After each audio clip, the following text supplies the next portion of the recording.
Hello मित्रांनो, नमस्कार. महाराष्ट्राच्या DMER लॅब टेक्निशियन भरतीचा सर्वात मोठा प्रश्न काय आहे की यंदा कट ऑफ किती जाणार. आज मी तुमच्यासाठी घेऊन आलोय हा एक्सपर्ट रिपोर्ट आणि हा संपूर्ण मराठीमध्ये मी तुम्हाला सांगणार आहे. 2023चा जो रिअल डेटा आहे त्याची 2025च्या रिअल डेटा सोबत कंपॅरिझन करून आपण एक अंदाजित कट ऑफ काढणार आहोत.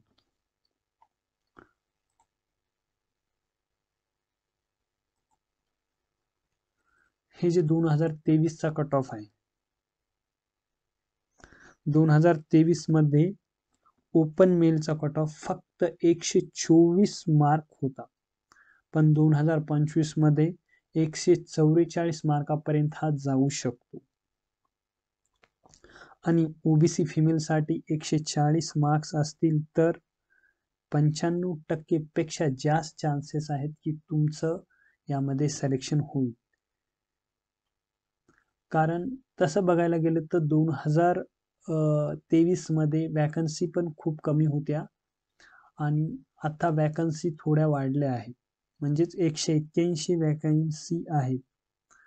त्यामुळे DMERचा कट ऑफ मॅक्झिमम 130 ते 140 या रेंजमध्ये तुम्हाला बघायला मिळेल. आता आपण 2023चा जो रिअल डेटा आहे तो बघू. हा 2023चा लॅब टेक्निशियन फायनल मेरिट जो आहे आणि जे नॉर्मलाइज्ड मार्क्स आहेत ते हे आहेत. त्यामध्ये कॅटेगरी आता तुम्ही बघून घ्या. ओपन जनरल साठी 124 मार्क प्लस लागलेला आहे आणि ऑब्जेक्ट जे टॉपर होता तो टॉपर 134 ते 140 या मार्कामध्ये होता. म्हणजे अप्रॉक्सिमेट पर्सेंटेज होतं 62 ते 70%. 2025 मध्ये पण तो 144 पर्यंत जाऊ शकतो.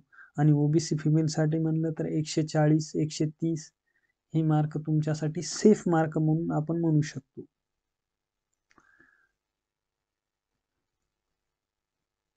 या निकषावर आता आधारित आपण 2025 चे संभाव्य कट ऑफ वाढलेल्या स्पर्धेचे प्रतिबिंब दर्शवतात आणि तुमच्या जेंडर जे हॉरिझॉन्टल रिझर्वेशन आहे ओपन पुरुषांसाठी 136 ते 144 गुणांदरम्यान असण्याची शक्यता आहे.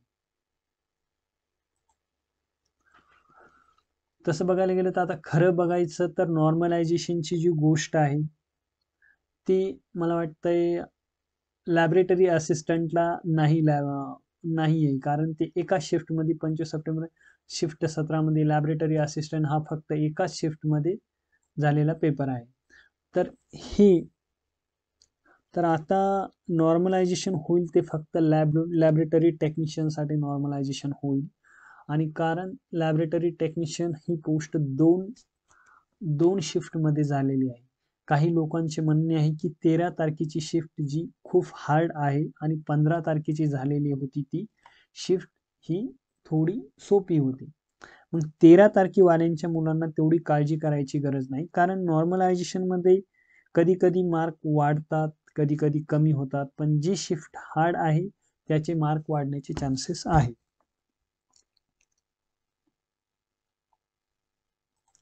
आता बघूत आपण 2025 चे जे रिअल कट ऑफ आहे ह्याच्यामध्ये सांगायचं म्हणलं तर आता यावेळेस 181 जागा होत्या लॅबोरेटरी टेक्निशियनच्या. आणि तसं बघायला गेलं तर जास्त स्पर्धा पण आहे 2023 पेक्षा आणि कट ऑफ पण वाढण्याची शक्यता आहे. प्रत्येक मुलाला कमीत कमी 4 ते 5 मार्क वाढूनच घ्यावे लागतील ॲज कम्पेअर टू 2023. तसं बघायला गेलं तर 2 वर्षामध्ये कमीत कमी 4 ते 5 मार्काचा फरक पडू शकतो अशा एक्झाममध्ये. त्यामुळे 2025च्या अंदाजित कट ऑफ आपण काढलेले आहेत आणि हे नॉर्मलाइज्ड होऊन मार्क आलेले आहेत. तरी बघा, तर ओपन जनरलसाठी इस्टिमेटेड वॅकन्सी होत्या 55. मग मेल एक्सपेक्टेड आपल्याला रेंज आहे की 136 ते 144 राहील आणि female expected cut off range आपण 131 ते 139.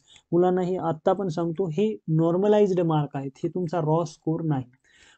ओबीसी फिमेलसाठी ओबीसी मेलसाठी, ओबीसी मेल आणि ओबीसी फिमेल. हे बघा, ओबीसी साठी टोटल वॅकन्सी होत्या 35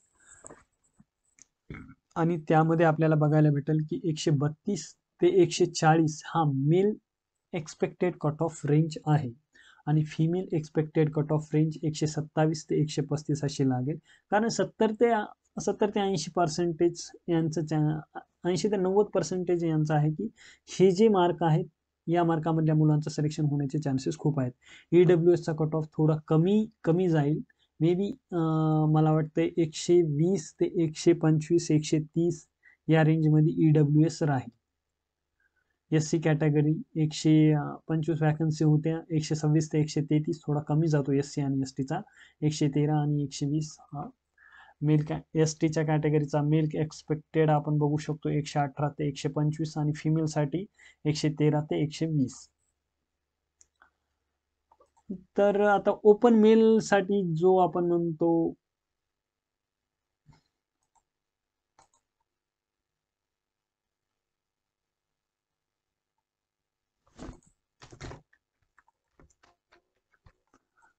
ओपन मेनसाठी कमीत कमी 145 मार्क तुम्हाला घ्यावेच लागतील, तर तुम्ही धोक्याच्या घंटेच्या बाहेर आहात.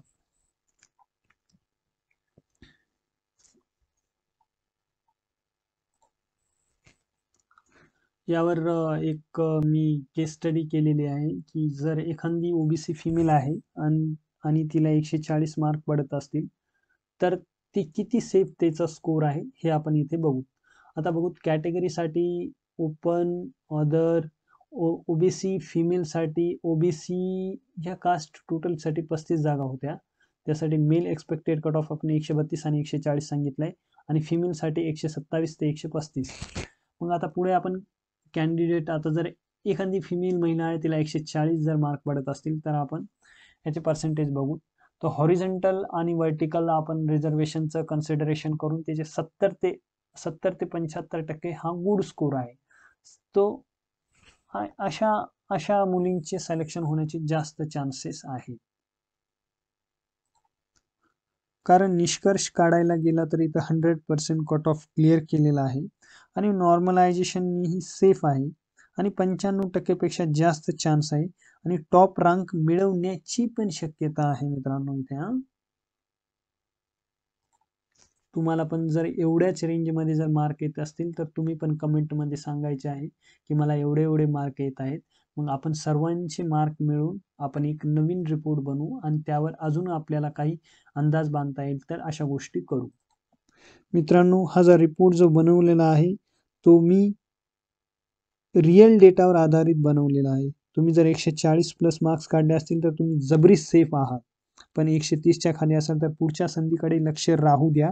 मी म्हणत नाही तुम्ही हे पण तेच आरोग्य विभागाची जाहिरात येते, अजून दुसऱ्या पण खूप जाहिरात येत आहेत, त्यावर पण लक्ष राहू द्या. आता व्हिडिओ आवडला तर तुम्ही या व्हिडिओला लाईक करा, आपल्या चॅनलला सबस्क्राईब करा आणि बेल आयकॉनला दाबा. तुमचे मार्क्स किती आहेत कमेंटमध्ये नक्की सांगा, मी रिप्लाय देईन. पुढच्या व्हिडिओत भेटू. जय महाराष्ट्र.